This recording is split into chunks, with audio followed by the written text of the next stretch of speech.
Wow, what an incredible evening so far. This is amazing. And we're just getting started. Yeah? Woo! So, my name is Danny, and I'm a recovering sugar addict. And what I'm going to share with you today will save your life. I want to start off with a little exercise. I want you to raise your hands. If you yourself, just raise your hands in general, right? Thanks, Sonia. If you yourself, or if you know someone really close to you who is currently suffering with diabetes. Okay, now keep your hands up. What about cancer? Keep your hands up. Heart disease, liver disease, dementia. Keep your hands up. Way up. Take a look around. Almost every single one of you in this room is being dramatically affected by one of the short lists that I just shared of chronic diseases that is plaguing our world. Just 50 years ago, but a mere fraction of your hands would have been raised. Now, what if I told you all of these chronic diseases that are plaguing our lives and our world can be directly linked to what we're eating, what we're putting in our body, and more specifically, to sugar? So, let's take a minute to go back in time. I want you to imagine a young woman just finishing her degree in university and looking forward to her really exciting and fascinating career in the finance industry. Being healthy is really important to her. She always makes time to go to the gym and eats plenty of salads.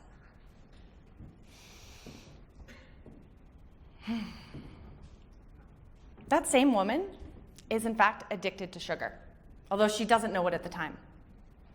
Every few days, she's treating herself or celebrating with a Dairy Queen Blizzard or a trip to Tim Hortons, right? She can't even imagine a Friday night without a pizza and a bottle of wine.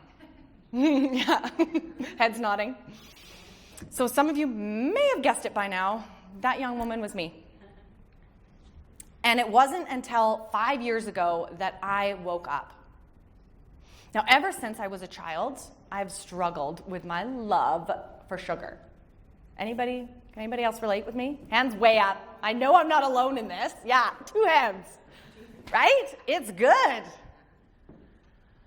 But 5 years ago, I was on a trip in South America, and a whole bunch of transformation happened. But the one I'm going to share with you is around sugar. I accidentally went through a 2-week sugar detox. It was an accident. It was in the middle of the jungle. Yeah, total accident. And it was in that moment that I realized I was, in fact, addicted to sugar. And I was not in control of the decisions about my future, about my health, about what I was eating. Sugar was. And I realized that if I didn't do something about it, I was going to follow in the disease-ridden footsteps of my family and the world. Because here's what I saw. All 4 of my grandparents suffering and having very low quality of life long into their later years, their last 20 years on this planet. All my current family, still here on this beautiful planet, suffering from the long list of chronic diseases that I've already started mentioning. My mom has always been the rock in my life. She's always been that one person who reminds me to look at the positive in every situation and to find the joy every day. She's also the one person that cannot come for a hike with me.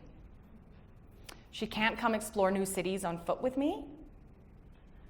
She can't get to know all of who I am and what lights me up because of her health.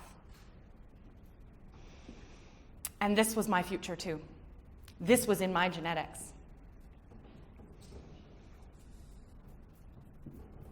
And I decided 5 years ago that this was not the future that I wanted, nor was this the future that I deserved. I want to be living my best, most exciting, amazing life long into my 90s. Who's with me? Right? We all want that. Yes. I want to be doing difficult multi-day hikes. I want to be traveling the world, exploring new cities on foot all day. That's what I want my body to support me in doing. That's the kind of life that I want to live, the future that I deserve. So I took a stand for myself, and as it turns out, for humanity, to break free from my sugar addiction and to get to a place where I'm in control, where I get to call the shots without the guilt, the big G word, a place what I call sugar freedom. Yeah. And if any of you want to find out how life-changing it is to be in this place, come and talk to me. I want to talk about this. So now I want to share with you the knowledge that really started it all for me. The awareness of why sugar is actually so harmful for us and what it actually is. Show of hands again. Who here has drank a 2-liter bottle of Coca-Cola ever since they were 2 years old? Anyone? Hands up? No. I'm glad. No, none of your hands went up, except for you. That was okay. We need to talk after. We got to talk about this. You might be thinking, why is she asking us this really crazy question? Because there's no way any of us have done that. We're doing that. It might not be a Coca-Cola, but it's other things. And we are overdosing on sugar without even knowing it ever since childhood. And it's this overdosing, toxic load of sugar that we're putting in our bodies, which is why our bodies are not able to keep up anymore. This is where these chronic diseases that are now being directly linked to overconsumption of sugar are coming from. Sugar's also robbing our beautiful taste buds of taste. They are heads nodding, right? They are training our taste buds, and the food manufacturers are doing this on purpose, by the way, that's a whole nother talk, to only desire sweet things and to forget about all the beautiful, amazing, delicious flavors that exist in the real food world. You are all here at Mountain Spirit Festival. You know, probably, how important gut health is for your overall health. Yeah, heads nodding. Sugar is wreaking havoc in our gut, the center of our physical health. And the worst part about sugar and this epidemic that is taking place is that sugar has now been proven to be more addictive than cocaine. And in my opinion, sugar is the worst, most difficult addiction to overcome, because it is so incredibly deeply rooted in our emotions, our culture, our society, in every single thing we do every single day.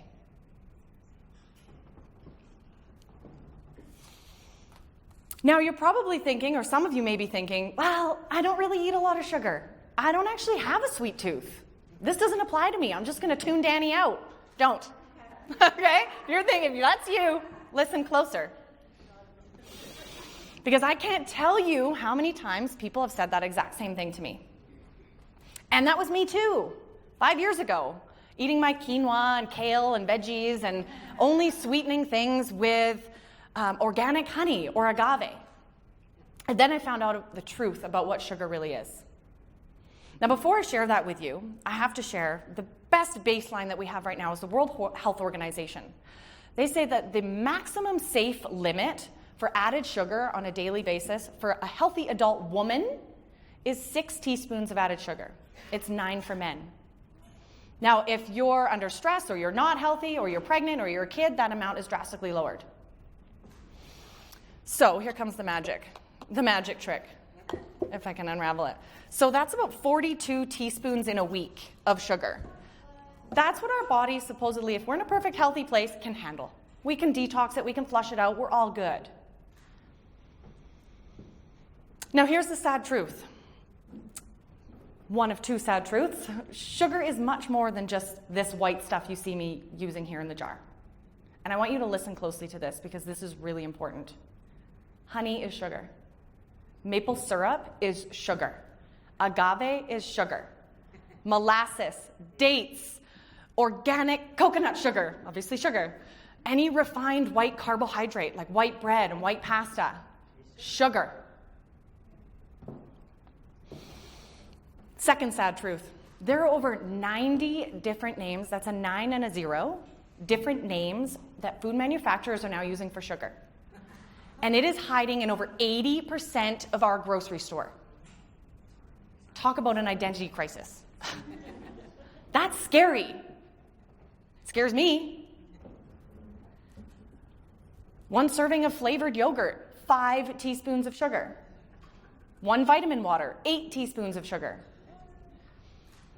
Granola, cereal, salad dressing, soup stock of all places, kids' snacks. The list goes on. And the most recent research that we have is actually from 2015.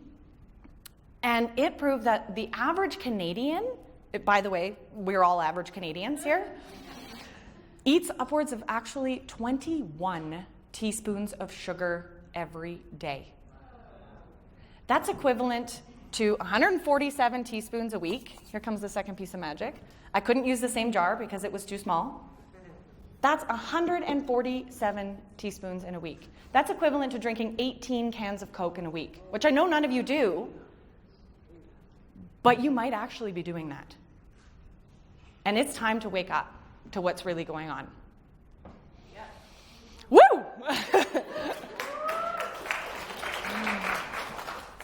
Now, what I want you to see is how easy it is to accidentally overdose on sugar. And I want you to wake up to what's actually going on in your life.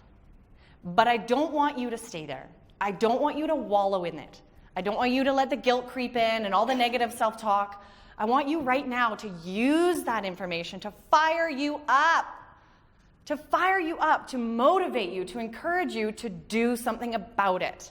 Because this is not a death sentence unless you decide it's going to be. We live in a culture where we get to choose what we put in our mouths every day. How lucky are we? Yeah. We can do something about this. I did. All my clients have. You can too.